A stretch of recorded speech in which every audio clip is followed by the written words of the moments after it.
The National Hurricane Center says it will become a hurricane as early as tomorrow. So this environment that Jerry finds itself in right now continues to be favorable for strengthening. We've promised it all morning long. We want to bring him in. Let's bring in Fox Weather hurricane specialist Bryan Norcross. We were going to start off by talking about this possible nor'easter, Bryan, but hey, the tropics had other plans. So with Jerry, we're going to watch this thing strengthen throughout the morning and the afternoon. Yeah, it looks like the environment is actually a little more favorable than I thought it was going to be. There's a bunch of dust not too far away, but the system so far looks like it's going to hold that off, and it's reasonably moist. So the Hurricane Center is forecasting this to be a hurricane when it gets in the vicinity of the islands up here. Looks like that's going to happen on Thursday and into Friday. All right, let's take a look at the numbers here. 45-mile-an-hour tropical storm right now. 1,006 is the estimate on the pressure. And it is moving along at a good clip. West at 24, a little bit north of west, and it will make a curve up here to the north. How close is it going to get to the island?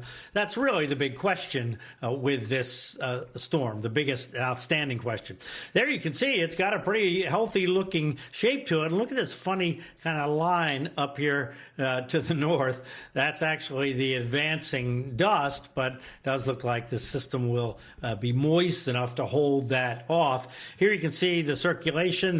There's the wave. So it was a tropical wave, what it's called, but it developed a circulation right in there. And the environment, you can see that there's no kind of weird looking flat sides to it or anything. It's in a conducive environment for organization and strengthening. There's the dust. Look at it there. You can see it pressing in. This is unusual, by the way, for October to have this much Saharan dust pushing in, but just some dryish air up ahead of the system. But it looks like now that there's enough moisture with the system that it will be able to hold that off.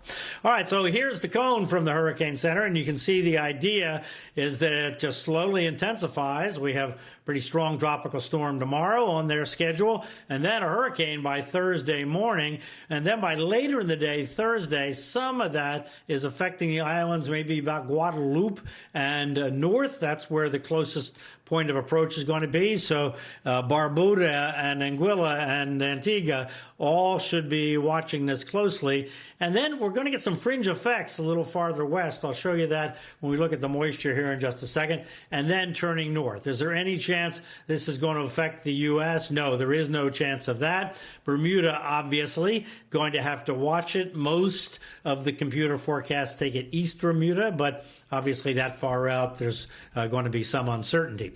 And talking about the uncertainty here, we can look at the expanse of the various computer forecasts, 130 of them here. And what this tells you is, since the expanse of the possible computer forecast is wider than the cone, is that we have more than average uncertainty. The cone is based on average uncertainty. And when we look at this, we see that the blue in here, the Google AI models, have edged closer to the islands. And now that's been a good model for us this hurricane season. The European model, which is also normally a good model, is a little farther from the island. You see the red, and then the consensus would take it right in here somewhere when you look at the average of all of these various models. But in any case, that's too close for comfort for these northeastern Caribbean islands, the Leeward Islands, and over toward the Virgin Islands and Puerto Rico.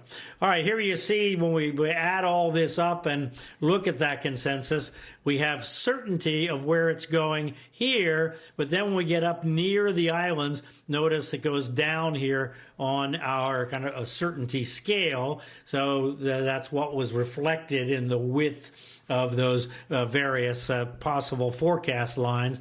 And then the consensus is that it goes up in there, whether it's close to Bermuda or not. The odds favor it being somewhere offshore of Bermuda when we get up in the early next week time frame, Monday, Tuesday time frame. All right, so let's look at this here as we look at the moisture. Here you can see the dryer. There's the dust just kind of offshore of the system, and there is some dry air out ahead of it, but this is a good bundle of moisture. It looks like it's going to hold that off. Okay, and this is a front up in here, by the way. It's the same front that's producing the continuous rain in the southern part of Florida. Here it's just hanging around. But things are going to change moving into next week. Okay, here we go. Look at the time up here. This is today.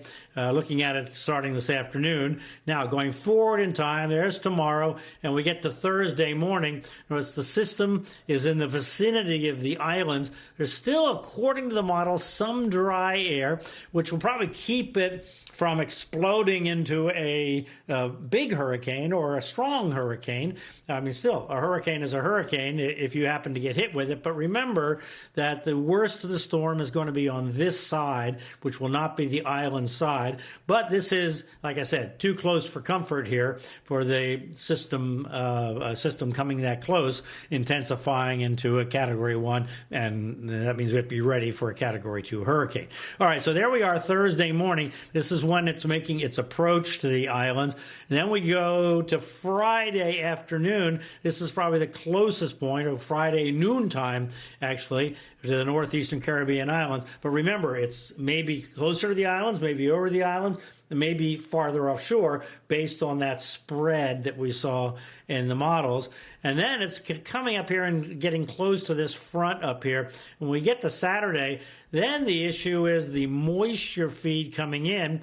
And if it misses, even if the system misses the islands, we're still going to have this moisture feed after it that could affect all the way over to the Virgin Islands, maybe even Puerto Rico. So we're going to watch that, because sometimes the moisture feeds can end up being the worst of it if the storm misses, because you get this on-flow moisture into the mountains in the more mountainous islands. Now, a lot of those islands don't have big mountains, but many of them do. So we're going to watch for that, and that's over the weekend. And then over the weekend, notice we have this potential developing storm we'll talk about a little bit later. That's that potential nor'easter we've been talking about. And you notice that's in there. There's a big dip in the jet stream associated with that. So that's why we have confidence that this thing will move to the north. Again, how close it gets to Bermuda is a bit of an open question.